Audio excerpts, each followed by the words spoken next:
உங்களை உபத்திரவங்கள் உண்டு, வேலை ஸ்தலத்துல தடைகள் வரும், கிறிஸ்தவனா இருக்கிற நிமித்தமாக உங்களுக்கு தான் அநேக போராட்டங்கள் வரும். நீ உண்மையான கிறிஸ்தவனா இருக்கும் பொழுது உன்னை பொய்யன் என்று பெயர் வாங்குற சூழ்நிலை வரும். இல்லாத பழிகளை சுமத்தி உங்களை துன்பப்படுத்துகிற நாட்கள் வரும். அதான் சொல்லுகிறார், இவர்களெல்லாம் குறைகளையும் துன்பத்தையும் வேதனையும் அனுபவித்தார்களே, காரணம் அவருடைய விசுவாசம். அவர் நம்மை முற்றுமுடிய ரட்சிக்க வல்லவராக இருக்கிறார். இந்த விசுவாச படகுல நீங்களும் நானும் பிள்ளையுடைய பிள்ளைகளும் கரை சேர வேண்டும். அதான் உங்களுக்கும் எனக்கும் கொடுக்கப்பட்ட கடமை. மீண்டுமாய் அந்த உங்களை யாவரையும் வாழ்த்துகிறேன், வணங்குகிறேன். தேவன் நீங்கள் செலவழிக்கிற ஒவ்வொரு நேரத்திற்கும் தக்கதான பலனை ஆண்டவர் கொடுப்பார். ஏன்னா நீங்களும் நானும் செய்து கொண்டிருக்கிற காரியம் பரலோகத்துக்கு அடுத்த காரியம், நித்தியத்திற்கு அடுத்த காரியம். ஏதோ உலகத்துல நம்ம ஒரு என்டர்டைன்மெண்ட்டை பார்க்கலாம், ஒரு எக்ஸிபிஷன் போகலாம், அவைகளெல்லாம் நம்முடைய வாழ்க்கைக்கு பெரிய இல்லை, ஒரு உற்சாகத்தை கொடுக்கும், அவ்வளவுதான். இது அப்படி இல்லை. நீங்கள் செலவழிக்கிற ஒவ்வொரு தொழில் நிமிடங்களும் நம்முடைய பரலோக பயணத்திற்கு நம்மை தகுதிப்படுத்தும். அநேகர் அதை இழந்து கொண்டிருக்கிறாங்க. அநேகருடைய கடைசி நிமிடங்கள் எப்பொழுது வரும் என்று தெரியாது. அதனுடைய சன்னிதானத்தில் நாம் போய் காணப்பட வேண்டும். அதனாலதான் ரொம்ப ஜாக்கிரதையா இருக்க வேண்டும். இந்த நாள்ல எபிரேயர் இன்றைக்கு முடியும் என்று நினைத்த, ஆனால் முடியல. ஏன்னா நிறைய காரியங்கள் நான் பழைய அவ்வளவு இதையும் பார்த்தேன். அன்னைக்கு கிட்டத்தட்ட இதுவரை 80 இது ஸ்டடி கிட்ட பார்த்த இல்ல. ஒவ்வொரு ஸ்டடியிலையும் ஆழமான காரியங்கள் அங்கங்கே இருக்குது. எனக்கே சந்தேகமா, எனக்கே ஆச்சரியமா இருக்கு, இவ்வளவு தூரம் நான் பண்ணிருக்கேன் அப்படி. அவ்வளவு ஆழமான காரியங்கள், அவைகளை தொகுத்து இந்த நாள்ல கொண்டு வந்திருக்கிறேன். ஸோ கர்த்தருக்கு சித்தரால் இந்த வாரம் இருக்காது, நிச்சயமா அடுத்த வாரம் முடியும். அதுக்கு பிற்பாடு ரோமர் புத்தகத்தை ஆரம்பிக்கலான் இருக்கிறேன். தயவுசெய்து உங்களுக்கு தெரிந்தவர்களை இப்பொழுதே நீங்க சொல்லுங்க, ரோமருக்காவது வர சொல்லுங்க. இதுல ஒரு சகோதரன் தன்னுடைய நண்பர்கள் 3 பேரை அழைத்து கொண்டு வந்திருக்கிறார். ஆமாம், நீங்களும் உங்களால இயன்ற அளவு, வேற ஒண்ணு நான் உங்கள்கிட்ட வேற எதுவும் கேட்கறது இல்லை. எனக்கு அதுல ஒரு நிறைய பேருக்கு நம்ம சொல்லும் பொழுது ஒரு உற்சாகம், சந்தோஷம். அதற்காகத்தான். இல்லைன்னா நான்லாம் ஒரு ஆளை வைத்து பைபிள் ஸ்டடி நடத்தினேன். ஒரு ஆளை வைத்தும் அந்த நாட்கள்ல எங்க வீட்டுல பைபிள் ஸ்டடி நடக்கும்போது சில நாடுகள்ல ஒரு ஆள் வந்திருப்பாங்க. எங்க வீட்டுல என் ஒய்ஃப் இருப்பாங்க, அல்லது 1-2 பேர் யாராவது வந்தாங்கன்னாலும் நான் பைபிள் ஸ்டடியை நிறுத்துகிறது. அதனால அழைத்து கொண்டு வாருங்கள், கர்த்தர் உங்களை ஆசீர்வதிப்பார். இந்த நாள்ல 105வது பகுதிக்குள்ளாக வந்திருக்கிறோம். மீள்பார்வை 6வது ரிவிஷனுக்குள்ளாக வந்திருக்கிறோம்.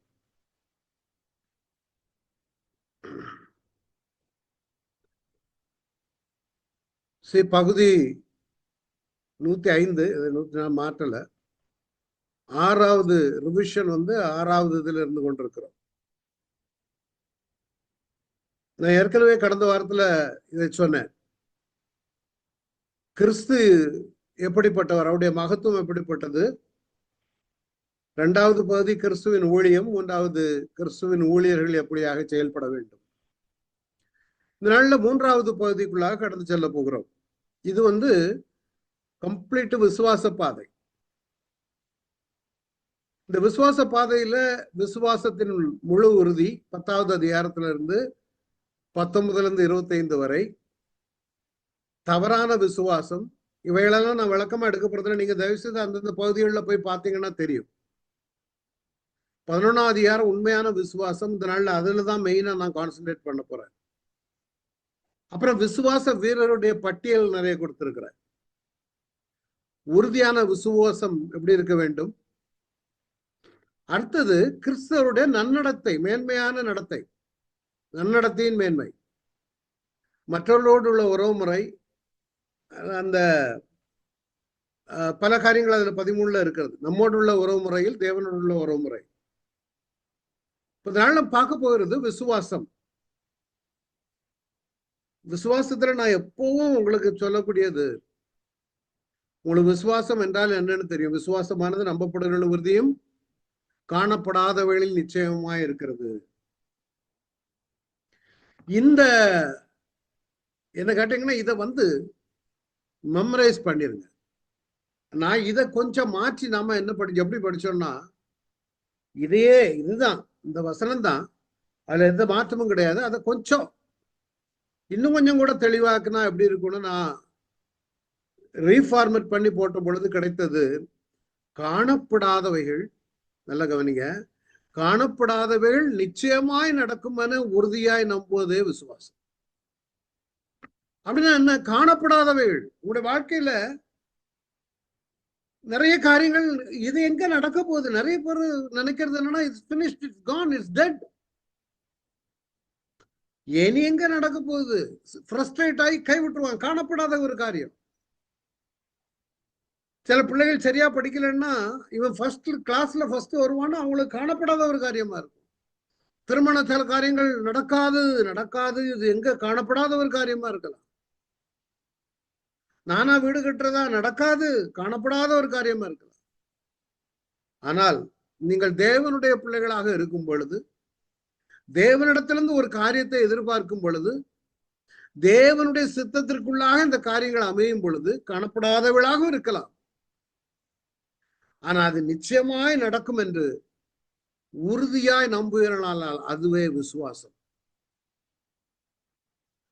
காணப்படாத இவன் நட்சத்திரத்தை தான் காட்டி ஆபிரகாம் இது பண்ணாரு. உன்னுடைய சந்ததி இப்படி இருக்கணும், அது காணப்படாத ஒரு காரியம். அவன் அந்த காலத்துல சந்ததியும் பெருகல, வயசாகி போச்சு, 100 வயசு வரை குழந்தை இல்ல, அப்படிப்பட்டவன்ட்ட போய் சொல்றாரு, இந்த மாதிரி நட்சத்திரத்தை போல ஒன்று காட்டுவான். அதான் விஷயம். அதுதான் ஹோல். அந்த ஆளுடைய விசுவாசம் தான் நம்முடைய வாழ்க்கையை மாற்றியது. ஆபிரகாமுடைய விசுவாசம். ஆபிரகாம் விசுவாசத்தான் நீதியாக எண்ணப்பட்டது. அப்பதுக்கு பிறகுதான் விருத்த சேதன உடன்படிக்கை வந்தது. அதுக்கு பிறகுதான் பிரமாணம் வந்தது. எப்போ? யாத்திராகமம் 20. அது எப்போ? யோசேப்பெல்லாம் எகிப்துக்கு போய் அங்கிருந்து எகிப்துல இருந்து இஸ்ரவேலரை அழைத்து கொண்டு வரும்பொழுதுதான் பிரமாணமே கொடுக்கப்பட்டது. அதுக்கு முன்பதாகவே ஆபிரகாம் நீதிமானாக்கப்பட்டார். ஆபிரகாம்ல இருந்து ஈசாக்கு நம்ம எடுத்தோம், அந்த சந்ததியிலிருந்து வருகிறோம். அப்ப நமக்கு விசுவாச தகப்பன் யாருன்னா ஆபிரகாம். அதனால நீங்க பைபிள் ஸ்டடியில இன்னைக்கு இருக்கக்கூடியவங்க நல்ல ஞாபகம் வச்சுக்காங்க. சும்மா உட்கார்ந்துட்டு நேர போக்குக்கு வந்துட்டு போகல. இது உங்களுடைய வாழ்க்கைக்கு ஒரு பெரிய மாற்றத்தை கொண்டு வரணும். கம்ப்ளீட்டா விசுவாசிக்கணும். காணப்படாதவர்களா இருக்கலாம். Just trust him. Don't crumble, don't be frustrated, don't be annoyed. ஆண்டவருக்கு தெரியும் எப்போ என்னென்ன நடக்கணும். இந்த விசுவாச பட்டியல்ல பாத்தீங்கன்னா கோத்திர பிதாக்கள் எல்லாம் தூர பார்த்து அணைத்து கொண்டு போனார்கள். பார்க்கவே இல்லை. நமக்கு அதுதான் ஒரு நம்பிக்கை. என்ன நம்பிக்கை? நடத்துவார். எனக்கு இன்னொரு அஷூரன்ஸ் வேணும், நான் நித்திய ராஜ்யத்துல போய் சேருவேன். நிறைய பேருக்கு தெரியாது. பரலோகம் போவேனா போக மாட்டேன்னு. ஏன்னா சில சமயம் லைஃப் அந்த மாதிரி இருந்துடும். நம்முடைய லைஃப் தேவனுக்கு பிரியமில்லாம இருக்கும் பொழுது நமக்கே சந்தேகம் வந்து விடும். ஒருவேளை நம்ம பரலோகம் போவேனா மாட்டேனா? Why? Because our life is not pleasing to God. அதை நம்ம செட்ரைட் பண்ணணும். அடுத்தபடியாக நிச்சயமா இங்க கண்ண முடினா அங்க கண்ணு ஒழிப்பான். அவ்வளவுதான். அங்க உலகத்தில் நடக்கிற காரியங்களை தேவன் நடத்துவார். கர்த்தர் எனக்காக யாவற்றையும் செய்து முடிப்பார். எல்லா விசுவாச வீரர்களும் தான். அதனால உங்க வீட்டிலையோ பிள்ளைகளோ பெரியவர்களோ எல்லா சின்னவங்களோ யாரா இருந்தாலும் அவங்ககிட்ட சொல்லுங்க, காணப்படாதெல்லாம் இருக்கலாம்ப்பா, நீ நிச்சயமா நடக்கும்னு உறுதியா நம்பு. அதுதான் உன்னுடைய விசுவாசம். கர்த்தர் நடத்துவார். அதுதான் விசுவாசம். அடுத்தது நாம் பார்த்திருக்கிறோம், யாரு நம்முடைய விசுவாசமே உலகத்தை ஜெயிக்கிறது. உலகம் நல்லா கவனிச்சுக்காங்க. சும்மா அடிச்சு விடலாம். நம்முடைய விசுவாசமே உலகத்தை ஜெயிக்கும். உண்மைதான், இந்த உலகத்தை ஜெயிக்கணும். ஆனால் தேவனால் பிறந்தவன் தான் உலகத்தை ஜெயிப்பான். நீங்க சொல்லலாம் நம்முடைய விசுவாசமே உலகத்தை ஜெயிக்கிற ஜெயம். ஆமா, விசுவாசம் தான் ஜெயிக்க. ஆனா நீ முதலாவது இந்த இதன்படி தேவனால் பிறந்திருக்க வேணும். மறுபடியும் பிறந்திருக்க வேணும். இயேசு கிறிஸ்துவோடு மரித்து இயேசு கிறிஸ்துவோடு உயிர்த்தெழுந்திருக்கிறவன் தான் உலகத்தை ஜெயிக்க முடியும், மாம்சத்தை ஜெயிக்க முடியும், பிசாசை ஜெயிக்க முடியும். நிறைய பேருக்கு அதுலயும் சந்தேகம். ஏன் ஜெயிக்க முடியல? அதனால சொல்ற, தேவனால் பிறப்பது எல்லாம், எவெல்லாம் மறுபடியும் பிறந்து இயேசு கிறிஸ்துவை சொந்த ரட்சகராக ஏற்றுக்கொண்டிருக்கிறார்களோ அவர்கள் உலகத்தை ஜெயிப்பார்கள். அடுத்தது அவர்களுக்கு இருக்கிற விசுவாசம் உலகத்தை ஜெயிக்க வைக்கும். நம்முடைய விசுவாசமே உலகத்தை ஜெயிக்கிறது.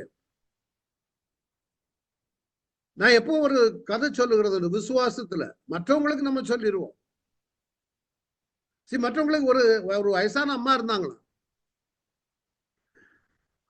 அப்போ ஒருத்தர் சொல்லியிருக்காங்க, நயகரா ஃபால்ஸ்ல ஒரு ஒரு அந்த அருவிக்கு மேல ஒரு அற்றத்துல இருந்து மறு அற்றத்துக்கு கயிறு கட்டி அவன் சொன்னா நான் நடந்து போறேன் அப்படின்னா. எல்லாரும் சொல்லியிருக்காங்க மேல இருந்து கீழே விழுந்தா ஒண்ணு இல்லாம ஆயிடுவடா அப்படின்னு. ஒரு வயசானம்மா சொன்னாங்களா, இல்ல எனக்கு நம்பிக்கை இருக்கு, எனக்கு விசுவாசம் இருக்கு, அவன் ஒரு கரையில இருந்து மறுகரைக்கு போயிடுவான். அதே மாதிரி அவன் போயிட்டானா. ரெண்டாவது அதே ஆளு சொல்லியிருக்கிறானா, சைக்கிள்ல போற ஒரு கரையில இருந்து மறுகரை. எல்லாரும் தடுத்த பொழுது இந்த அம்மா சொல்லிருக்கு, இல்ல அவன் போயிடுவான், எனக்கு விசுவாசம் இருக்குது. மூன்றாவது அதே மாதிரி போயிட்டான். மூன்றாவது சொன்னானா, எனக்கு பின்னால சைக்கிள்ல ஒரு ஆளை வச்சுட்டு நான் போறேன்னு. எல்லாரும் வேண்டாந்த பொழுது, இல்ல எனக்கு விசுவாசம் இருக்கு, அவன் போயிடுவான். இப்ப யாரு பின்னால உட்கார்றது? இப்போ எல்லார்ட்டையும் கேட்ட பிறகு ஒருத்தர் முடியாதுன்ட்டாங்க. அப்ப எல்லாரும் சொன்னாங்களா, அந்த அம்மாவுக்கு விசுவாசம் இருக்குல்ல, அவங்கள உட்கார சொல்லுங்க. அவங்ககிட்ட சொன்னா, ஐயோ எனக்கு முடியாது, பயமா இருக்கு. அதான் சொல்லுவாங்க சிலவங்க, if you are in my shoes you know my pain. என்னுடைய பாதரட்சையில நீ இருப்பாய். ஆனால் அதாவது உண்மையில சிலவங்கள பிரச்சனை இருக்கும். ஒரு குழந்தை ஷூ போட்டும்போது பயங்கர அழுகையான். அம்மா அப்பாவும் அடிச்சு அனுப்பியிருக்காங்க ஸ்கூலுக்கு. ஏன் அந்த ஷூ உனக்கு என்ன பிரச்சனை? ஏன் இந்த அழுக களத்தலையா? களத்தை சொல்லி படம் பிடிச்சிருக்குது. களத்தல ஸ்கூல்ல போய் களத்தி பார்த்தா உள்ளுக்கு ஒரு தேள் இருந்து அந்த குழந்தை இறந்து போச்சு. அதான் சொல்லுவாங்க, if you are in my shoes you will know my pain. ஏன் பாதரட்சரன் இருந்தா உனக்கு வேதனை தெரியும். அது சரிதான், நம்ம மற்றவங்களை ஈஸியா தட்டி விடலாம். ஆனா அதை உணரணும். அவங்க பெயினை உணர்ந்து நம்ம அதுக்கு தக்கதான ஒரு ஆலோசனை கொடுக்க முடியுமே தவிர அவங்கள நீ எல்லாம் ஒரு விசுவாசியான குறை சொல்ல முடியாது. அதே மாதிரி நமக்கும் அவங்களுக்கு வந்தாதான் தெரியும். எனக்கு தெரியும் நாங்க இருந்துங்கிறது உங்கள்கிட்ட சொல்லிடலாம் ஈஸியா. பட் அழைத்தவர் உண்மையுள்ளவர், வாக்கு மாறாதவர். அதனால நமக்கு ஜெயிக்க முடியும். ஏன்னா நம்முடைய விசுவாசம் உலகத்தை ஜெயித்து வரும். ஆமா, நான் உலகத்தை ஜெயித்தேன். ஆண்டவர் தெளிவா சொல்ல, நான் உலகத்தை ஜெயித்திருக்கிறேன், ஆனால் நீ அதை பற்றி கவலைப்படாதங்க. அதான் சொல்றாரு, நான் உலகத்தை ஜெயித்தேன். மரணம் நேரிட்டு என்ன விசுவாசிக்கணும், மரித்தாலும் பிழைப்பான், அவ்வளவுதான். அடுத்த நிமிஷம் அதாங்க இந்த உலகத்துல கண்ணை மூடனா அங்க போய் இருக்கிறது தான் நம்முடைய விசுவாசம். இன்னொன்னு நம்ம பார்த்தோம், ஆதி ஆகமத்துல நீங்க பாத்தீங்கன்னா இன்னொரு ஒரு விசுவாசம். ஆதியாகமம் 3:15 என்ன பாக்குறோம்? உனக்கு ஸ்திரிக்கும் உன் வித்துக்கும் அவள் வித்துக்கும் பயம் உண்டாக்குவேன். அவர் உன் தலையை நசுக்குவார், நீ அவர் குதுங்காலை மிதிப்பாய். அவருங்கிறது யாரு? ஆபேல். நீங்கிறது சாத்தான். அதாவது உண்மையிலே பார்க்க போனா அவர் என்று சொல்லப்படுகிறது இங்க இயேசு.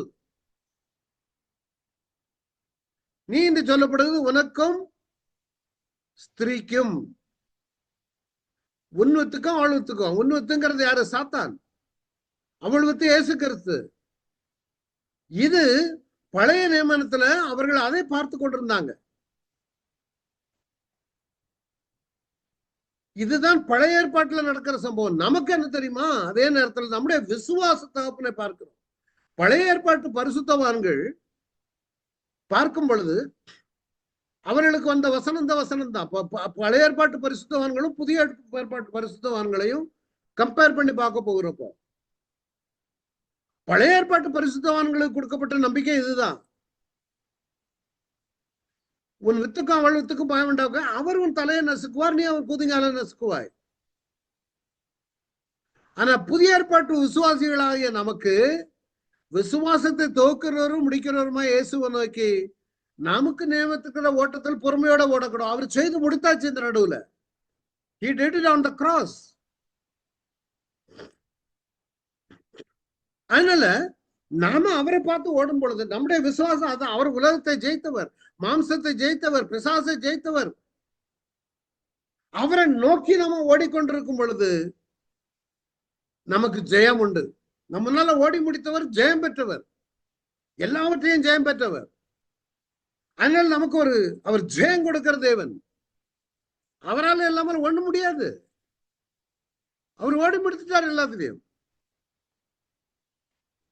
சோ பழைய ஏற்பாட்டு பரிசுத்தவான்கள் ஒருவர் வருவார் இருந்தாங்க. புதிய பரிசுத்தவான்கள் அவர் வந்து விட்டார். அதனாலதான் விசுவாசமும் நியாயப்பிரமாணத்திற்கு வித்தியாசம் உண்டு. நம்ம விசுவாச பிள்ளைகள். அப்ப நமக்கு விசுவாசமா நியாயப்பிரமாணமா அதை பார்த்தோம். இதெல்லாம் பழைய ஸ்டடியில இருந்து நான் எடுத்துக்கொண்டு வந்திருக்கிற முக்கியமான காரியங்கள். உனக்கு விசுவாசமா நியாயப்பிரமாணமா? வசனம் என்ன சொல்லுகிறது?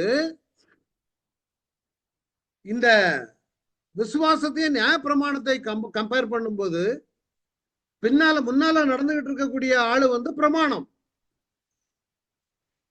அவருக்கு பின்னால போகக்கூடிய ஆளு யாருன்னா விசுவாசி, இயேசுவை விசுவாசிக்கிறோம். அப்ப அந்த பிரமாணம் என்ன செய்கிறது? பழைய அங்க பார்த்தோம், நம்ம அதிகம் 3:15 பார்த்தோம். அதுக்கு பின்னால பிரமாணம் வந்துச்சு. இயேசு கிறிஸ்து வருகிற வரையிலும் இந்த பிரமாணம் எங்க கூட்டிட்டு போகுதுன்னா, இந்த முன்னால போட பெரிய பையன் சின்ன பையனை கூட்டிட்டு போறான், வாடா இயேசு கிறிஸ்துவை நோக்கி கூட்டிட்டு. ஏன்? கலாத்தியர் 3:24, 24-25 என்ன சொல்லுகிறதுன்னா, 24ஆம் வசனம் பாருங்க. இவ்விதமாக நாம் விசுவாசத்தினாலே நீதிமான்களாக்கப்படுவதற்கு நியாயப்பிரமாணம் நம்மை கிறிஸ்தவனிடத்தில் வழி நடத்துகிற உபாத்தியாய் இருந்தது. அவ்வளவுதான். It's guiding you towards Jesus Christ. நல்ல ஞாபகம் வைங்க. அகைன், இது யூதர்களுக்கு எழுதப்பட்டது. கிறிஸ்துவை ஏற்றுக்கொண்டு பின்மாறிய திரும்ப யூத மார்க்கத்து சென்ற யூதர்களுக்கு கிறிஸ்து மேலானவர் என்பதை நிரூபிக்கிற புத்தகம் தான் இந்த எபிரேய புத்தகம். அப்போ இந்த பிரமாணம்ங்கிறது ஒரு வாத்தியார் போல கிறிஸ்துவனிடத்தில் வழி நடத்துகிற உபாத்தியா இருந்தது. 25ஆம் வசனம் என்ன சொல்லுகிறது? விசுவாசம் வந்த பின்பு நாம் உபாத்திக்கு கீழானவர்கள் அல்லவே. அப்படின்னா என்ன? விசுவாசம் வந்தாச்சுன்னா அதுக்கு பிறகு நீ யூதர்களை அவங்க என்ன செய்தாங்கன்னா, பிரமாணத்தையும் கை கொள்ளணும், விருத்த சேதனம் பண்ணணும், வழிபாட்டு கூடாரத்துல போய் பலியிடணும், பண்டிகைகளை கொண்டாடணும், வருஷத்துல 3 தடவை எருசலேமுக்கு போகணும் அப்படின்னு சொல்லி யூதர்கள் கிறிஸ்தவ மார்க்கத்துக்கு மாறின யூதர்களை கட்டாயப்படுத்தினபடினாலே இந்த எபிரேய நிருபத்தை ஆக்கிய மனிதன் என்ன எழுதுகிறான்? இல்ல, வாத்தியார் உங்க கொண்டு இயேசு கிறிஸ்துவை கொண்டு சாத்தாச்சு, இனி வாத்தியாருக்கு நீ கீழ்ப்படியணும்னு அவசியம் இல்லை. அதெல்லாம் guidance. But it has become complete when Jesus came into the world. அதை ஞாபகம் வைக்கணும். பழைய ஏற்பாட்டுல பங்கு பகாவும் வகை வகையாகவும் திருவிழம் பட்டினார். நான் உங்களுக்கு திருப்பி ஞாபகப்படுத்த தொடக்கத்திலே சொன்னேன். நம்முடைய லைஃப் அண்ட் டெத் இது நாம எடுக்கிறது பேசுறது. நம்ம எடுக்கிறது பேசுறது லைஃப் அண்ட் டெத்தை குறித்து நம்ம பேசிக்கொண்டிருக்கிறோம். Be careful. இதுல நம்ம ஏதாவது விளையாட்டு காட்டணும்னா யூ வில் லூஸ் ஹெவன். இது மற்ற பாடங்களை போல மற்ற இடங்களை போல ஆடணும் பாடணும் அப்படி இல்லை. You are under the guidance of Jesus Christ. Holy Spirit அவர் வந்து பாவத்தை குறித்து நியாய தீர்ப்பை குறித்து பாவத்தையும் நீதியையும் நியாய தீர்ப்பையும் கண்டித்து உணர்த்துவார். அதனால நீ நான் பழைய ஏற்பாட்டை வாசிட்டா இல்ல புதிய ஏற்பாட்ட பழைய மார்க்கம் தவறான உபதேசங்கள். இப்ப இங்கிருந்து நீங்க டெல்லிக்கு ட்ரெயின்ல போறீங்க. சரி, நாம வந்து ரட்சிக்கப்பட்டாச்சு. விசுவாசத்தினாலே கிருபை கொண்டு ரட்சிக்கப்பட்டீர்கள் இல்லையா? எபேசியர் 2:8. கொஞ்சம் இருங்க.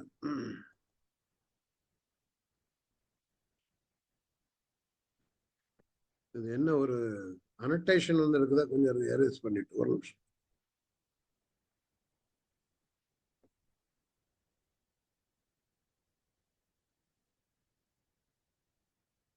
ஓகே.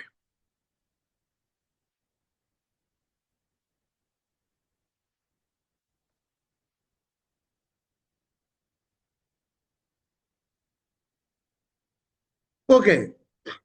சோ நாம என்ன பார்த்ததுக்கு முன்னால இப்ப நாம வந்து உதாரணத்துக்கு நீங்க டெல்லிக்கு போறீங்க ட்ரெயின்ல டிக்கெட் புக் பண்ணி. அப்போ விசுவாசமும் கிருபையும் ரட்சிக்கப்பட்டாச்சுங்கிறது போறீங்க. அதுக்கு முன்னால வேற ஒரு விளக்கம் கொடுத்து நான் அந்த ட்ரெயின் டிராவலுக்கு வர்றேன். அப்போ உங்களிடத்துல விசுவாசமும் வேணும் கிருபையும் வேணும். அதனாலதான் கிருபையினால விசுவாசத்தை கொண்டு ரட்சிக்கப்பட்டீர்கள். எபேசியர் 2:8 விளக்குவதற்கு எப்படி ஒரு பல்பு எரிவதற்கு 2 காரியம் தேவை, விசுவாசமும் கிருபையும் தேவை. ஒரு பல்பு எரிய வேண்டுமானால் ஒரு பாசிட்டிவ் ஒரு நெகட்டிவ் ரெண்டு சேர்ந்தாதான் பல்பு எரியும். அதனால ஒரு விளக்கம் கொடுத்தேன் பழைய பைபிள் ஸ்டடிகள். நிறைய பேர் இதுல புதிதாக வந்திருக்கிறவர்கள் இருக்கப்படினால சொல்றேன். கிருபையினாலே விசுவாசத்தை கூட ரட்சிக்கப்பட்டவர்கள். இதுதான் ஒரு பல்பு. நல்ல கவனிங்க.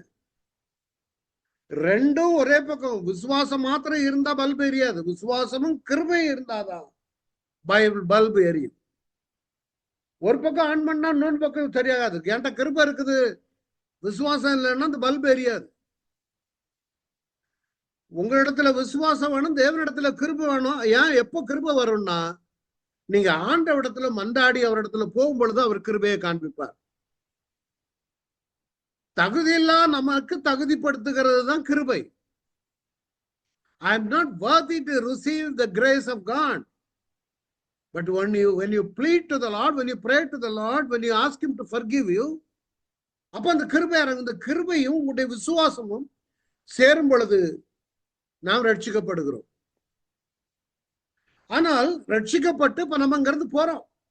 பரலோக பயணத்தில் உள்ள நம்ம எல்லாம் பயணிகள், பரலோக வாசிகள், பரலோக பயணிகள். அதான் நான் சொன்னேன், இங்கிருந்து டெல்லிக்கு போறீங்க டிக்கெட் புக் பண்ணி ட்ரெயின்ல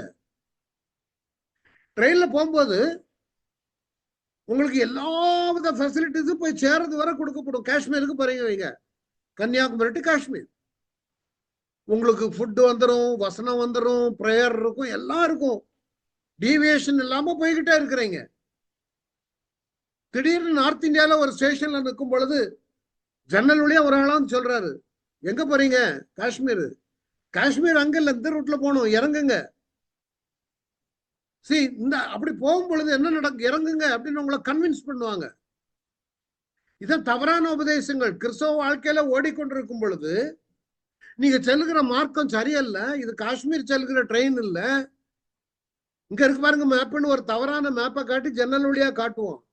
அப்படியா அப்படின்னு சொல்லி ஒரு ஃபிராக்ஷன் ஆஃப் செகண்ட் தான், ஒரு மினிட் அந்த ட்ரெயின் நிக்குதுன்னா அந்த ஒரு மினிட்ல உங்களை கன்வின்ஸ் பண்ணி இறங்க வச்சுட்டான்னா திருப்பி அந்த ட்ரெயின்ல ஏறணும்னா கஷ்டம். யோசிச்சு பாருங்க, அப்படிப்பட்டவர்கள் எத்தனை பேர் தங்களுடைய வாழ்க்கையை தொலைத்திருக்கிறாங்க தவறான பாதைகளில் போய். கிறிஸ்தவ மார்க்கும் அதே மாதிரிதான். அதுக்குதான் நம்ம கான்ஸ்டன்ட் வேத பாடத்துல இருந்துகிட்டு இருக்கணும். வேதத்தை ஆராய்ந்து பார்க்கணும். இந்த பிறைய ஜனங்களை போல வேதம் இப்படி இருக்குதான்னு ஆராய்ந்து பார்க்கணும். இல்லைன்னா வஞ்சிக்கிற சோதிக்கிற, உங்களை திசை திருப்புகிற தவறான உபதேசங்கள், தவறான உபதேசிகள், கள்ள உபதேசிகள், பணத்திற்காக உபதேசிக்கிறவர்கள் பயங்கரம் பயங்கரம் பயங்கரம். நாள் போக போக ஒவ்வொருடைய முகமுடிகளும் கிழித்துக் கொண்டிருக்கப்படுகிறதை பார்க்கிறோம். நீ விசுவாசின்னு சொன்னா பத்தாது, அந்த விசுவாசத்தில் நிலைத்திருக்க வேண்டும். வஞ்சிக்கிற ஆவிகள் அநேகம் உண்டு. யாரை விழுங்கலாமோ என்று வகை தேடிக்கிற தெரிகிற கர்ச்சிக்கிற சிங்கத்தை போல, சிங்கத்தை போல அவன் சிங்கம் கிடையாது, சிங்கத்தை போல கர்ச்சிப்பான். உங்களை திசை திருப்பி விடுவான், உங்களுடைய கிருபையை கட் பண்ணி விட்டுருவான். கிருபெல்லாம் ஒண்ணும் வேண்டாப்பா, நீ விசுவாசம் போதும்பா ஒரு போதகன்னு. இன்னொருத்தன் வந்து சொல்லுவான், விசுவாசமும் வேண்டாம் கிருபையும் வேண்டாம், நீ ஆண்டவருக்கு காணிக்க போட்டாலே போதும், நீ பரலோகம் கேரண்டீட். இன்னொருத்தன் சொல்லுவான், ஒரு டிக்கெட் வாங்கினா போதும், அந்த டிக்கெட்டை வச்சுட்டு பரலோகம் போயிடுவான். இன்னொருத்தவங்க சொல்லுவாங்க, ஒன்னும் வேண்டாம், கொஞ்சம் ஒரு மாட்டு துணியும் சேலையும் கொண்டு வாங்க, தண்ணில முக்கி ஞானஸ்நானம் எடுத்தா பரலோகம் போயிடலாம். அங்க மனம் திரும்புதல் கிடையாது, பாவ மன்னிப்பு கிடையாது, மனம் கசந்து அழுது கிடையாது. இளைய குமாரன் திருப்பி வந்தா உங்களுடைய குமாரன் ஒருவனாக என்னை வைத்துக் கொள்ளும், தகப்பனே உமக்கு விரோதமாவும் பரத்துக்கு விரோதமாவும் பாவம் செய்தேனே, அது கிடையாது. கடைசி ரெட்ஷிப்பு கடைசி தான் வருது. அதனால யூ பி ஹாப்பி, என்ஜாய். இன்னொரு டீச்சர் சொல்லித்தரேன், உடம்புக்கும் நீங்க பரலோகத்துக்கு சம்பந்தம் கிடையாது. Enjoy with your body, whatever you want to do, but keep your spirit and soul intact. உன்னுடைய ஆவி ஆத்மா சரியா இருந்தா போதும், நீ பரலோகம் போயிடுவ. அப்படி ஒரு டீச்சிங். இந்த சாவி இருக்கு, இதை திறந்தா பரலோகம் போயிடலாம், அந்த ஒரு மதத்துல வச்சிருக்கான். தான் ஒரு சாவியை கழுத்துல கட்டிட்டு தீவிரவாதிகளுக்கு கொடுக்கிற ஆலோசனை என்ன தெரியுமா? இந்த சாவியை நீ சின்ன பிள்ளைகளை இடுப்புல, ஆப்கானிஸ்தான்ல அங்கே இடுப்புல பாம்புகளை கட்டி சின்ன குழந்தைகளுக்கு கழுத்துல ஒரு கீ சாவி. என்ன சாவி? இந்த பிள்ளைகள் அங்க போய் பாம்பை வெடிச்சு சாகும் பொழுது நீ பரலோகம் போக, அங்க போனா ஒரு ரூம் உனக்கு இருக்கும். இந்த சாவியை திறந்தனா 70 பெண்கள் உனக்காக காத்து கொண்டிருப்பார். கன்னி ஸ்திரீகள், வெர்ஜின்ஸ். அந்த மதத்தில் உள்ள போதனை அது. எவ்வளவு பேரு சாவியை கட்டிட்டு போய் செத்துருக்கான்னு தெரியுமா? இதே மாதிரிதான் இன்னைக்கு கிறிஸ்தவ மார்க்கத்திலையும் தவறான உபதேசங்கள் உங்களுடைய விசுவாச மார்க்கத்தை கொலைச்சு விடுவானுங்க. அப்படியெல்லாம் இருக்கக்கூடாது, அப்படியெல்லாம் மாறிவிடக்கூடாது என்பதற்காகத்தான் விசுவாச வீரருடைய பட்டியலை இந்த புத்தகத்தை எழுதிய நாம் நம்புகிற பவுல் அநேக விசுவாச வீரர்களை குறித்து எழுதியிருக்கிறார். ஆபேலிலிருந்து ஆபேல், ஏனோக்கு, நோவா, அப்ரஹாம், சாராள், ஈசாக்கு, யாக்கோபு, யோசேப்பு, மோசே, இவங்கெல்லாம் சாதிச்சாங்களா? அவங்க காலகட்டங்கள்ல கொடுக்கப்பட்ட காரியங்களை தேவனுக்கு பிரியமான வகையில செய்து முடித்தார்களே தவிர முழுவதுமாய் வெற்றி பெற முடியவில்லை. ஆனால் தோற்று போகவில்லை. இவருடைய ஒவ்வொரு செயல்பாடுகளையும் நம்ம எடுத்தேன், ஒவ்வொரு தெருக்கும் எடுத்தேன். இதே ஒரு 50 ஸ்டடிக்கு மேல வந்திருக்கும்னு நினைக்கிறேன். விசுவாசத்தினால சிவந்த சமுத்திரத்தை கடந்து போனார்கள். எரிகோ பட்டணம் மதில் விழுந்தது. ராகாப் வேசி ஒரு நூலை கட்டி வைத்தார். கிதியோன், பாராக், சிம்சோன், எப்தா, தாவீது, சாமுவேல் ராஜ்யங்களை ஜெயித்தார்கள், நீதியை நடப்பித்தார்கள், வாக்குத்தத்தங்களை பெற்றார்கள், சிங்கங்களின் வாய்களை அடைத்தார்கள், அக்கினியின் உக்கிரத்தை அழித்தார்கள்.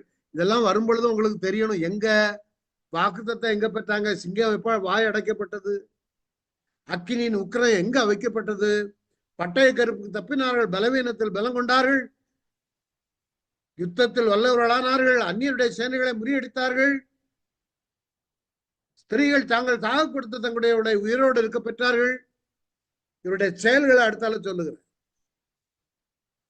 சிலர் மேன்மையான உயிர்த்தெழுதலை அடையும்படிக்கு விடுதலை பெற சமையாமல் வாதிக்கப்பட்டார்கள். இதெல்லாம் பாருங்க, பிகாஸ் ஆஃப் ஃபெய்த். அடிகள், கட்டுகள், உபத்திரவம், காவல், கல்லறி, வாழால் அறுப்புண்டார்கள், பரீட்சை பார்க்கப்பட்டார்கள், வாழால் அறுப்புண்டவர்கிட்ட எல்லாம் சொன்னான். ஏசாயாவை அப்படி தலைகீழா கட்டி கால் ரெண்டு மேல பார்த்து வச்சு நடுவுல இருந்து வாழை வச்சு அறுத்து ரெண்டாக்குனாங்க. பரீட்சை பார்க்கப்பட்டார்கள், பட்டயத்தினால் வெட்டுண்டு மரித்தார்கள். செம்மறியாட்டு தோள்களையும் வெள்ளாட்டு தோள்களையும் பொறுத்து கொண்டு திரிந்து குறைவையும் உபத்திரவத்தை துன்பத்தை அனுபவித்தார். இதெல்லாம் விசுவாச வீரர்களின் செயல்கள். நீங்க பாருங்க, ஆபேல் அந்த நாட்களிலே ஆபேல் மேன்மையான பலியை செலுத்தினார்.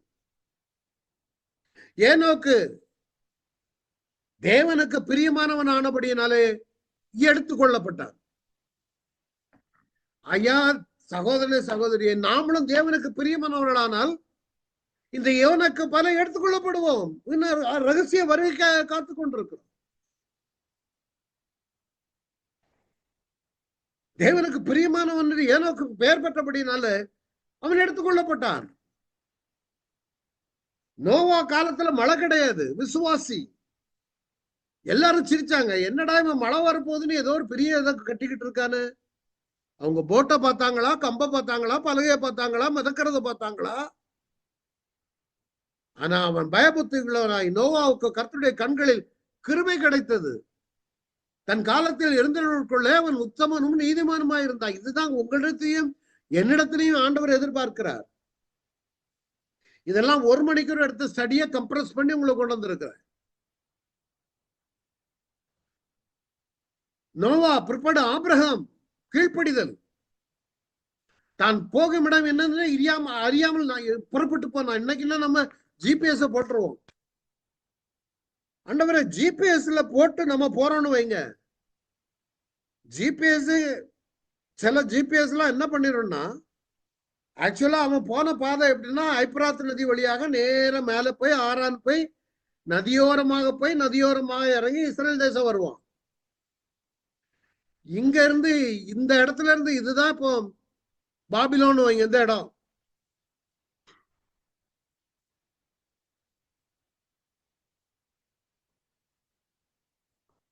இந்த இடம் தான் பாபிலோன்.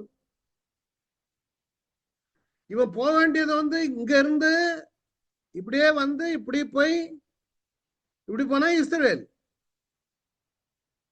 ஆனா அதுக்கு பதிலாக ஜிபிஎஸ் என்ன காட்டிடும், இங்க இருந்து இப்படி நேரம் போனா ஒரே வனாந்தரம். இஸ்ரேலுக்கு போக முடியாது, அழிஞ்சு போயிருவாங்க. இப்போ உள்ள ஜிபிஎஸ் ராங் ரூட்டையும் காட்டிடும். ஆனா அன்றைக்கு அவன் அதெல்லாம் கேட்கல. பொறுத்து போனான். சரி, ஆண்டவர் வழி நடத்துகிற விதம் வேற. ஆட்டோமேட்டிக்கா போயிடும். ஒரு ஆடு மாடு வழியை காட்டும். ஏன்னா அந்த வழியில போனாதான் தண்ணீர் இருக்கும், ஆடு மாடுகளுக்கு இலைத்தழைகள் இருக்கும், ஆகாரம் இருக்கும், பழங்கள் இருக்கும். சாராள்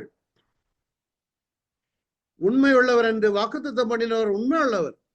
அதனாலதான் அவன் சாராயை சாராளாரம் ஆயிட்டான். ஜாதிகளுக்கு தகப்பன், ஒன்னிலிருந்து ராஜாக்கள் உருவாங்கன்னு சொன்னாங்க, விசுவாசித்தாங்க. நகைச்சது உண்மைதான். But God made it true. It happened. We have witnessed.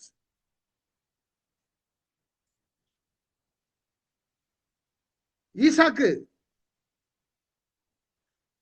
அவன் கொல்லப்பட வேண்டியவன் மேல பலிபீடத்துல. ஆனால் ஆண்டவர் திருப்பி ஒரு ஆட்டை அனுப்பி அந்த மகனை காப்பாற்றினார். யாக்கோபு கோலின் முனையிலே சாய்ந்தான் என்று வாசிக்கிறோம். எல்லாரையும் ஆசீர்வதித்தான், 12 பிள்ளைகளை ஆசீர்வதித்தான். சாரி,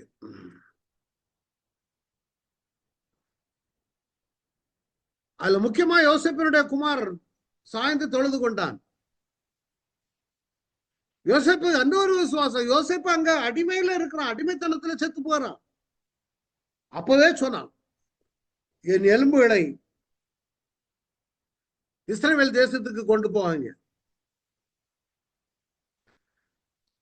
எகிப்திலிருந்து புறப்படுவார்கள் என்பதை அவன் அறிந்திருந்தான். நான் அப்பதான் நிறைய காட்டினேன், எவ்வளவு யூதர்கள் இஸ்ரவேல் தேசத்துல புதைக்கப்பட்டிருக்கிறார்கள் என்று சொல்லி. மோசே 40 வருஷம் அரண்மனை வாழ்க்கை, பிரமாதமான வாழ்க்கை. ஆனால் அதை காட்டிலும் கிறிஸ்துவ நிந்தை அதிக பாக்கியம் என்று எண்ணினார். அப்போஸ்தலர்ல வாசிக்க திருப்பி, சாரி பை மிஸ்டேக், திருப்பி அது வருது யாக்கோபு. அடுத்தது இஸ்ரவேலர். என்ன? பஸ்காவை ஆசரித்தாங்க, சிவந்த சமுத்திரத்தை கடந்து போனார்கள், எரியோ பட்டணம் விழுந்தது. இப்படி நம்ம போனோம்னா இதை விடுங்களேன், புறஜாதியான ஸ்திரீ ராகாப். உங்களை பற்றி நான் கேள்விப்பட்டேன், வேவுகாரரை சமாதானத்தோட ஏற்றுக்கொண்டு கீழ்ப்படியாதவர்களை கூட சேதமாகாது இருந்தார். அந்த ஊர்ல உள்ளவெல்லாம் கீழ்ப்படியாதவங்க. அப்படி இருக்கும் பொழுது அவங்க கூட சேதமடையாதபடி இவளுக்கு ஒரு விசுவாசம். என்ன விசுவாசம்? உங்களோட தேவன் இருக்கிறாராமே, கிறிஸ்தவ பிள்ளைகளோடு கிறிஸ்தவர்கள் சேரணும், உங்களோட தேவன் இருக்கிறாராமே, இந்த விசுவாசம் இருக்க வேணும். புற ஜாதியாக இருக்கலாம், வித்தியாசமான மதத்திலிருந்து வந்திருக்கலாம். அதற்கு ஒரு உதாரணம் தான் இந்த ராகாப். அது மாதிரி மோவாபிய ஸ்திரீ ரூத். இவாளெல்லாம் எப்படி வந்தாங்க? இயேசு கிறிஸ்துடைய வம்ச வரலாறுல பாத்தீங்கன்னா தாமர் இருக்கிறா, ராகாப் இருக்கிறா, பத்சேபாள் இருக்கிறா, மோவாபிய ஸ்திரீ இருக்கிறா, எல்லாம் புறஜாதிகள். ஒரு உபச்சார ஸ்திரீ இருக்கிறாள், உள்ள ஒரு அந்நிய பெண்மணி அங்க இருக்கிறாள். யாரு? மோவாபிய ஸ்திரீ ரூத். இவர்களெல்லாம் விசுவாச பட்டியலுக்கு உட்பட்டவர்கள். இவர்களை போல நாமும் ஜெயம் பெற்ற பிள்ளைகளா வாழ்வதற்கு தான் இவள் எழுதப்பட்டிருக்கிறது. ராஜ்யங்களை ஜெயித்தார்கள், நீதியை நடப்பித்தார்கள், வாக்குத்தத்தங்களை பெற்றார்கள், சிங்கங்களின் வாய்களை அடைத்தார்கள். அதனாலதான் நியாயாதிபதிகள் இந்த விசுவாச பட்டியலில் வரும் பொழுது ஆல்மோஸ்ட் ஓல்ட் டெஸ்டமெண்ட் நம்ம கம்ப்ளீட்லி கவர்ட் இட். புதியவர்கள் யாராவது இருக்காங்கன்னா நீங்க தயவு செய்து ஜஸ்ட் இளங்கோதுரைன்னு அடிச்சு யூடியூப்ல பார்த்தா நான் எல்லாமே பார்ட் பை பார்ட்டா போட்டிருக்கேன். வெளிப்படுத்தின விசேஷம் இருக்குது, லூக்கா எழுதின சுவிசேஷம் இருக்குது, எபிரேய புத்தகங்கள் 100 ஸ்டடிக்கு மேல இருக்குது. அதுக்கு பிறகு தானியல் இங்கிலீஷ்ல அப்படியே கம்ப்ளீட்டா இருக்குது. இவளெல்லாம் போய் பாருங்க, உங்களுக்கு ரொம்ப விளக்கம் கிடைக்குது. வேதத்தை ஆராய்ந்து பாருங்க. இது உங்களுடைய வாழ்க்கையை மாற்றும், சீர்படுத்தும். நம்முடைய பரலோக வாழ்க்கைக்கு இந்த மாதிரி ட்ரெயின்ல இடையிடையா வெளியே வந்து காட்டுறான் பாருங்க. இவெல்லாம் கள்ள உபதேசிகள். இன்னைக்கு அநேகரை வஞ்சித்து இழுத்து கொண்டு போய்கிட்டு இருக்கிறாங்க. என்னுடைய பைபிள் ஸ்டடியில இருந்தே கடந்து போன அநேக வாலிபர்கள் உண்டு. இப்படிதான் போற இடங்கள்ல தவறானவன் இழுத்துட்டு போயிடுவான், ஜெவா விட்னஸ்காரன் இழுத்துட்டு போயிடுவான். ஏசு என்ன ஏதோ ஒரு லேட்டர் டே ஜெயின் சயின்ஸ், இந்த மாதிரி நிறைய கூட்டங்கள் நம்மளை வஞ்சிக்கிற கூட்டங்கள் அநேகம் இருக்கு. அதனாலதான் அந்த எபிரேயர் அந்த புத்தகத்துல எழுதுகிறார், எப்பா நீங்க யூத மார்க்கத்தை விட்டு கிறிஸ்துவை ஏற்றுக்கொண்டாச்சு, போய் பாரு நீங்க வைத்து ஆராதிக்கிற இந்த தலைவர்கள் எல்லாம் எப்படி விசுவாசித்தாங்க, அதே மாதிரி நீங்க விசுவாசிங்க. நியாயாதிபதிகளை குறித்து பார்த்தோம், கிட்டத்தட்ட 15 நியாயாதிபதிகளை குறித்து பார்த்தோம். இல்ல உதாரணத்துக்கு சிம்சனை குறித்து ஒரு சில இதுகளை நான் எடுத்ததை உங்களோடு ஷேர் பண்ண விரும்புகிறேன். சிம்சன் அநேக காரியங்களை செய்தார். கடைசி ஒரு தாடை எலும்பை வைத்து அநேகரை கொண்டான். தாடை எலும்பினால் அநேகரை கொன்று அந்த இடத்திற்கு பேர் ராமாத் லேகி என்று பெயரிட்டார். இது எப்படி? தேவன் அநேக ஆயுதங்களை, அதாவது தேவனுடைய சினத்தின் ஆயுதங்கள் என்று நம்ம இதை பயன்படுத்தி தேவன் எப்படியாக சத்ருவை சிதறடிக்க பண்ணுகிறார். தேவனுக்கு கோபம் வந்தா நம்மளையும் அடிப்பார், சத்ருவையும் அடிப்பார். அது எப்படி என்று நான் பைபிள் ஸ்டடியில எடுத்த அதை உங்களுக்கு காட்ட விரும்புகிறேன். தேவனின் சினத்தின் ஆயுதங்கள் என்ற தலைப்புல ஆண்டவர் சொல்றாரு,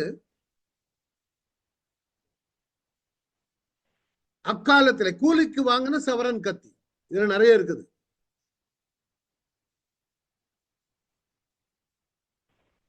அக்காலத்திலே ஆண்டவர் ஏசாயால சொல்றாரு, நீ தப்பு செய்தன்னா புறஜாதி ராஜா உன்னை வந்து சிறைத்து விடுவான், தலைமையிலையும் கால்மையிலையும் சிறப்பித்து தாடியும் வாங்கி போடு. அதாவது நான் உன்னை அசிரியனை கொண்டு உன்னை தண்டிப்பேன். அசிரியன் ஒரு சவரன் கத்தியை போல செயல்படுவான். அவன் கையில கத்தியை கொடுத்து பசங்களை மொட்டை அடிச்சு விடுறா. அதே நேரத்துல அதே அசிரியனை தேவன் தண்டிக்கவும் செய்வார். அசிரியன், அதாவது அவர் அசிரியன் கையில சவரங்கத்தையே கொடுப்பார். அதே அசிரியன் கையில தண்டாயுதத்தை கொடுத்து அழிடாம்பர். இரண்டாவது தண்டாயுதம், சினத்தின் தண்டாயுதம். அதாவது என் கோபத்தின் கோலாகிய அசீரியனுக்கு ஐயம். அதாவது அசீரியர்கள் தான் இஸ்ரவேலை சிறைப்பிடித்து கொண்டு போயிட்டாங்க.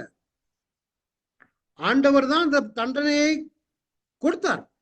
அசீரியர்களை பயன்படுத்தி கையில ஒரு தண்டாயுதத்தை கொடுத்து எங்க இஸ்ரேல் ஜனங்களை அடிச்சு நீ சிறைப்பிடிச்சு கொண்டு போப்பாடு. ஆனா அதே நேரத்துல தண்டிக்கப்பட்டவர்கள் இஸ்ரவேல் ஆனபடியால உன்னை தொடுகிறவன் கண்ணின் மணியை தொடுகிறான் வண்ணமாக எவன் தன்னுடைய பிள்ளைகளை அடிக்கிறானோ அவனுக்கும் தண்டனை உண்டு. வேதாகமத்துல அநேக பொருட்களை தண்டனைக்காக பயன்படுத்துகிறதை பார்க்கலாம். இப்போ சிம்சோனுடைய வாழ்க்கையில அவன் தாடை எலும்பை பயன்படுத்தினான். இது ஆண்டவர் கொடுத்தது. அதை கொண்டு 1000 பேரை கொண்டு போட்டான். தாடை எலும்பு. ஒரு கழுதையின் பச்சை தாடை எலும்பை கண்டு தன் கையை நீட்டு அதை எடுத்து அதனால 1000 பேரை கொண்டு போட்டான். தண்டாயுதம், சவரங்கத்தி, தாடை எலும்பு.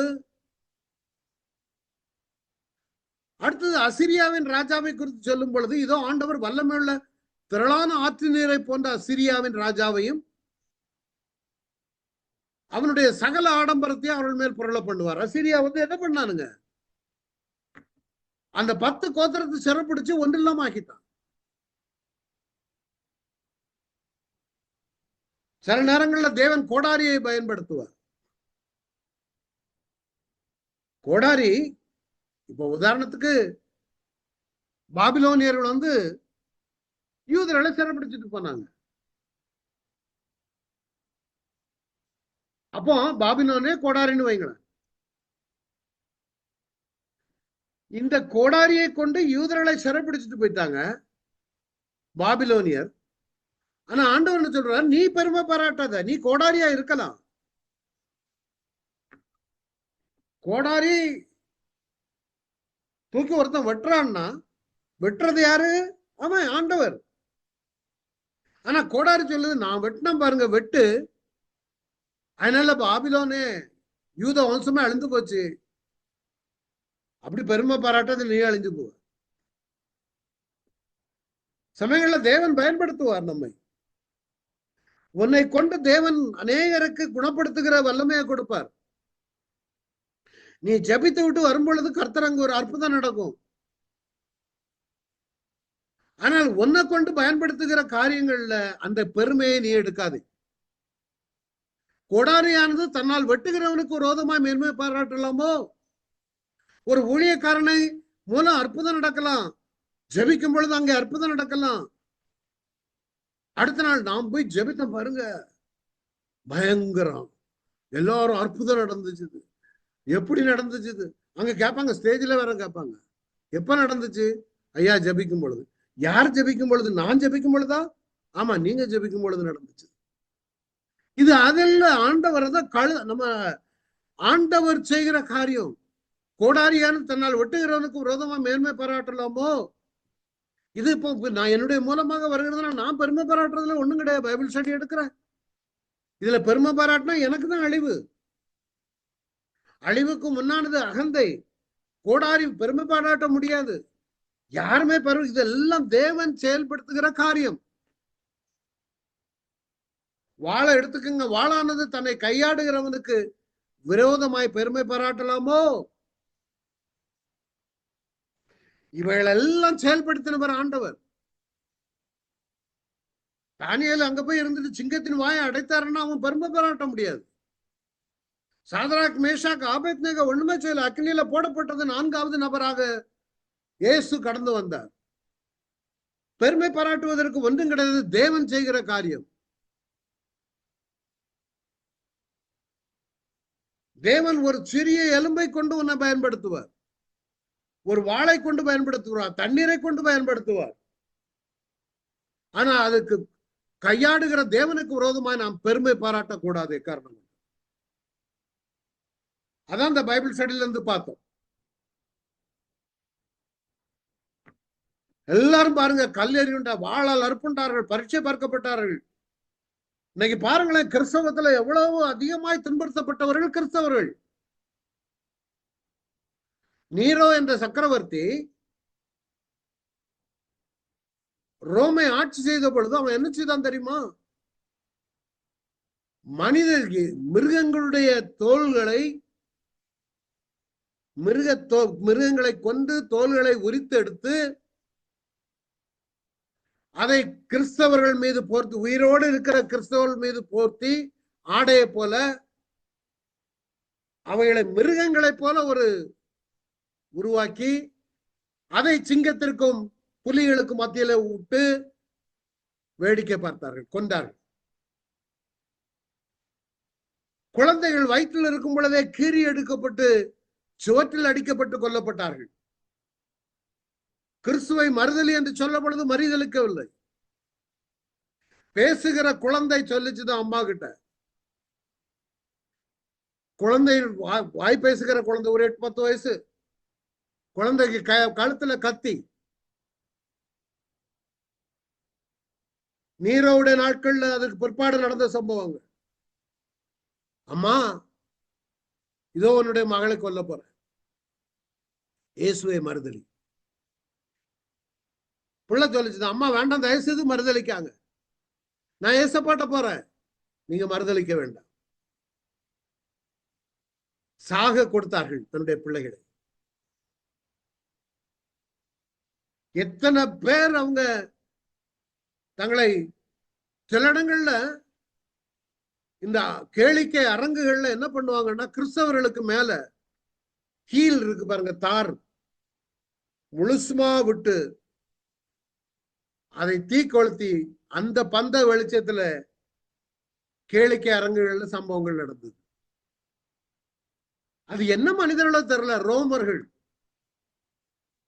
நம்ம ரோம நிருபம் எழுதும் பொழுது அங்க தெரியும் உள்ளுக்கு என்னெல்லாம் இருக்கு. செம்மறியாட்டு தோள்களையும் வெள்ளாட்டு தோள்களையும் பொறுத்து கொண்டு குறைவையும் உபத்திரவத்தையும் துன்பத்தை அனுபவித்தார்கள். அந்த அளவுக்கு அவர்கள் சித்திரவதை செய்யப்பட்டார்கள். ஆனாலும் இயேசுவை மறுதலிக்கிறது. அப்படியெல்லாம் இயேசுவை மறுதலிக்காமல் இருந்தவர்கள் மத்தியிலே யூத கிறிஸ்தவனே, நீ கிறிஸ்துவை மறுதலிக்கலாமா? கிறிஸ்துவ நிமித்தம் எத்தனை பேர் தங்களுடைய ஜீவனை கொடுத்திருக்கிறார்கள். கிறிஸ்துவை உண்மையா ஏற்றுக்கொண்டா ஒரு பொழுதும் மறுதலிக்க மாட்டான். நல்ல ஞாபகம் வச்சுக்கோ. நீங்க நினைக்கலாம், நானா இருந்தா ஒருவேளை மறுதலித்தன்னா மறுதலிக்க விடமாட்டான். நான் விசுவாசிக்கிறவர் என்ன என்றாரு, அறிவா முற்றுமுடிய ரட்சிக்க வல்லவரா இருக்கிறார். உங்களுக்கு உபத்திரவங்கள் உண்டு, வேலை ஸ்தலத்துல தடைகள் வரும், கிறிஸ்தவனா இருக்கிற நிமித்தமாக உங்களுக்கு தான் அநேக போராட்டங்கள் வரும். நீ உண்மையான கிறிஸ்தவனா இருக்கும் பொழுது உன்னை பொய்யன் என்று பெயர் வாங்குற சூழ்நிலை வரும். இல்லாத பழிகளை சுமத்தி உங்களை துன்பப்படுத்துகிற நாட்கள் வரும்.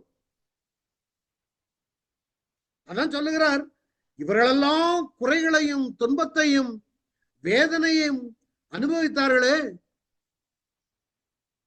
காரணம் அவருடைய விசுவாசம். அவர் நம்மை முற்றுமுடிய ரட்சிக்க வல்லவராக இருக்கிறார். இந்த விசுவாச படகுல நீங்களும் நானும் பிள்ளைகளும் பிள்ளையுடைய பிள்ளைகளும் கரை சேர வேண்டும். அதான் உங்களுக்கும் எனக்கும் கொடுக்கப்பட்ட கடமை. இந்த விசுவாசத்துல பிள்ளைகளை தட்டி வளங்க. உலகத்திற்கு ஒத்த வேஷம் பிள்ளைகள் போட்டு விடக்கூடாது. உலகத்தை வஞ்சிக்கிற காரியங்கள், நம்மளை இழுத்து செல்லுகிற காரியங்கள் அநேக இருக்கிறது. என்னதான் நிறைய பேருக்கு நினைப்பு என்னன்னா, ஒரு 4-5 பெர்க்மன்ஸ் பாட்டு அல்லேலியா பாட்டு 2 அந்நிய பாஷை பேசினா எல்லாம் சொல்லி முடிஞ்சது. அப்படி நான் திருப்பி சொல்றேன், இது மரணத்திற்கும் ஜீவனுக்கும் நடுவில் நடக்கிற போராட்டம். சத்ரு ஒரு பக்கம் நம்ம இழுத்து கொண்டு நித்திய அக்கினிக்கு நேராக இழுத்து செல்ல முற்படுகிறார்.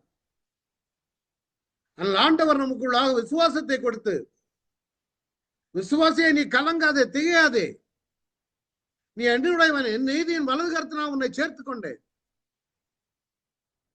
கலங்காத, திடங்கொள்ளுங்கள், நான் உலகத்தை ஜெயித்தேன். உலகத்தை ஜெயித்தவர் நம்மோடு கூட இருக்கிறார். அடுத்தபடியாக பார்த்தோம், எபிரேயர் 11:33 தீர்க்கதரிசிகளை குறித்து பார்த்தோம். தீர்க்கதரிசிகள்லாம் எபிரேயர் தொடக்கத்துல பார்த்தோம், பங்கு பங்காகவும் வகை வகையாகவும் திருவிழம் பற்றினார்னு பார்த்தோம். இந்த தீர்க்கதரிசிகள் எல்லாம் பட்ட உபத்திரவங்களுக்கு அளவு கிடையாது. தீர்க்கதரிசிகளை குறித்து நான் விவரம் சொல்ல வேண்டுமானால் காலம் போதாது. சாரி,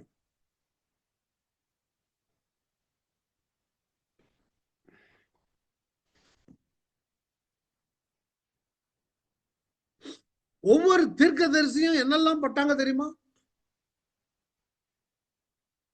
அந்த வகையில அநேக தீர்க்கதரிசிகளை, தீர்க்க தரிசன புஸ்தகங்களை குறித்து பார்த்தோம். சிறை இருப்புக்கு முன்பு 3 வகையான தீர்க்கதரிசிகள். ப்ரீ எக்ஸிலிக் ப்ராஃபட்ஸ், அதான் சிறை இருப்புக்கு முன்பு. எக்ஸிலிக்னா சிறைவாசம்.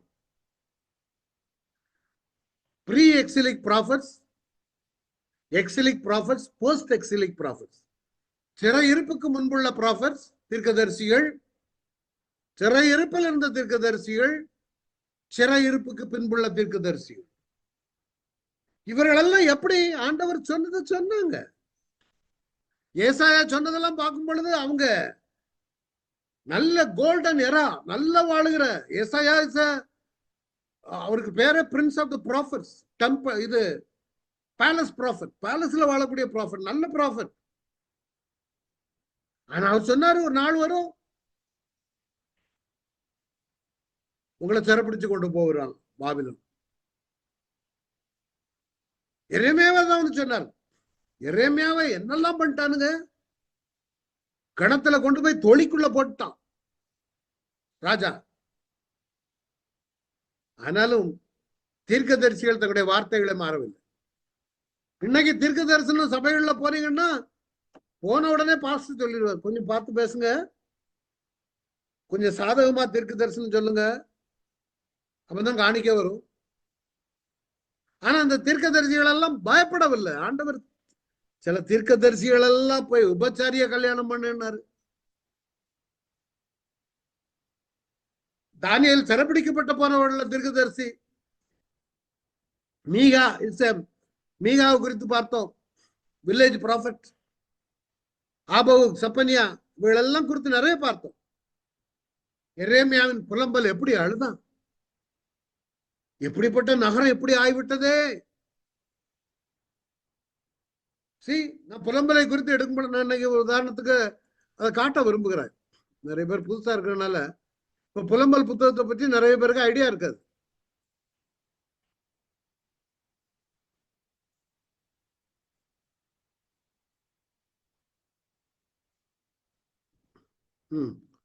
ரொம்ப ஃபுல் அதிகாரம் நீங்க வீட்டுல போய் படிங்க. ஐயோ ஜனம் பெருத்த நகரி தனிமையாக உட்கார்ந்து இருக்கிற யார எருசலேமை குறித்து சொல்லுகிறாங்க.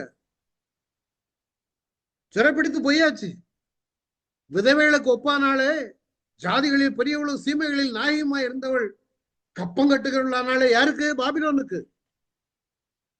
ராக்காலத்துல எழுது கொண்டிருக்கிறாள். ஒரு போயத்தை போல போக பாருங்க, வேதனையை வெளிப்படுத்துகிற ஒரு பாடல். அவளுடைய கண்ணீர் அவள் கண்ணங்களை வடிகிறது. அவளுடைய நேசர் எல்லாருக்குள்ளும் அவளை தேற்றுவார் ஒருவரும் இல்லை. அவளுடைய சிநேகிதர் எல்லாரும் அவளுக்கு துரோகிகளும் சத்துருக்களுமானார்கள். எய்த்தியர்கள் வரல, அசீரியர்கள் வரல, பாபிலோனியர்கள் வரல. யூத ஜனங்கள் உத்தரவுப்படவும் கொடுமையான அடிமை வேலை செய்யவும் சிறைப்பட்டு போய்விட்டார்களே. புற ஜாதிகளுக்குள்ள தங்கி இருக்கிறாளே, இளைப்பாறுதல் இல்லையே, இடுக்கமான இடங்களிலே தொடர்ந்து பிடித்து விட்டார்களே. பண்டிகைக்கு வருவார் இல்லாமல் இல்லாத பட்டணமாகி விட்டதே. சீயோனுக்கு போகிற வழிகள் புலம்புகிறதே. வழியெல்லாம் அழுதான். ஏன் வருஷத்துல 3 தடவை இங்க பண்டிகைக்கு வருவாங்களே, ஒருத்தரையும் காணலையே. பல நாடுகள்ல இருந்து பஸ்கா பண்டிகை கொண்டாடிக்க வந்தாங்களே. இந்த வழிகளெல்லாம் பாழா போச்சுதே. எங்க ஊர்ல, நான் பழைய ஊர்கள்ல வளர்ந்த ஊர்கள்ல பாத்தீங்கன்னா, நான் வளர்ந்த ஊர் கலகல் திருக்குறங்குடின்னு ஒரு இடம். நல்ல அழகா இருக்கும், ஆறு நதிகள் அழகா இருக்கும். இன்னைக்கு போய் பார்த்தோம்னா எல்லாம் பால் அடைஞ்சு கிடக்குது. அங்க பழைய காலத்து கோவில்கள் அதெல்லாம் உண்டு. இப்போ போய் பார்த்தா ஒண்ணுமே இருக்காது. ஆனா புலம்புகிறான். இதெல்லாம் தீர்க்கதரிசிகள் எவ்வளவு தீர்க்கமாய் சொல்லுகிறார்கள் பாருங்க. இதெல்லாம் நீங்க தயவு செய்து இன்னைக்கு ராத்திரியே போய் புலம்பல படிங்க, ஒரு ஐடியா உங்களுக்கு கிடைக்கும்.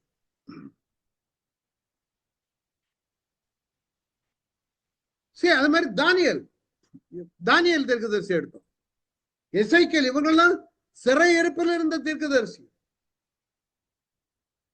தானியல் ஏன் வந்து தீர்க்கதரிசனம் பார்த்தாரு? வரும் காரியங்களை குறித்து தானியல் சொன்னார். என்னென்ன நடக்க போறது, நியாயத்தீர்ப்பு வர உள்ளதெல்லாம் சொல்லப்பட்டது. எந்தெந்த பேரரசுகள் வரும், யார் யார் ஆட்சி செய்வார்கள், என்னென்ன பேரரசு எப்படி இருக்கும், கிரேக்க பேரரசு எப்படி இருக்கும், ரோம பேரரசு எப்படி இருக்கும், பாபிலோன் எப்படி இருக்கும், அதற்கு பிற்பாடு மேதிய பெர்சியர்கள் வருவார்கள், அதுக்கு பிற்பாடு கிரேக்கர்கள் வருவார்கள். யாரு அதில் அவ்வளவு விளக்கமா கொடுத்திருக்காங்க? காரணம் அது விசுவாசம். ஆமோஸ் தீர்க்கதரிசி அத்திப்பழம் பிறக்கிறவன், அவன் இஸ்ரேல் தேசத்துல போய் பேசினான். அவன் சந்தையில எருசலேம்ல உள்ள அத்திப்பழத்தை பொறுக்கி வடக்க இஸ்ரேல்ல போய் விற்பான். அங்க போய் அந்த ஊர் ராஜாவுக்கு எதிராக பேசுகிறான் ஆமோஸ் தீர்க்கதரிசி. அது மாதிரிதான் ஓசியா தீர்க்கதரிசி அனுப்பினார் ஒரு விபச்சார சிறியர்கள். God wants to teach something true in a very bad way. ரொம்ப மோசமான நேரம். எசேக்கியேலை ஒரு கழித்து படுக்க சொன்னா, வலது பக்கம் அப்படி படு, இந்த பக்கம் அப்படி படு. அவங்களாம் சொல்லியிருக்கலாம், முடியாது, அதெல்லாம் சொல்ல மாட்டான் ஆண்டவரே. அவங்கெல்லாம் வீரர்கள், விசுவாச வீரர்கள், விசுவாசத்துல எல்லாம் செய்தாங்க. எஸ்ரா, நெகேமியா,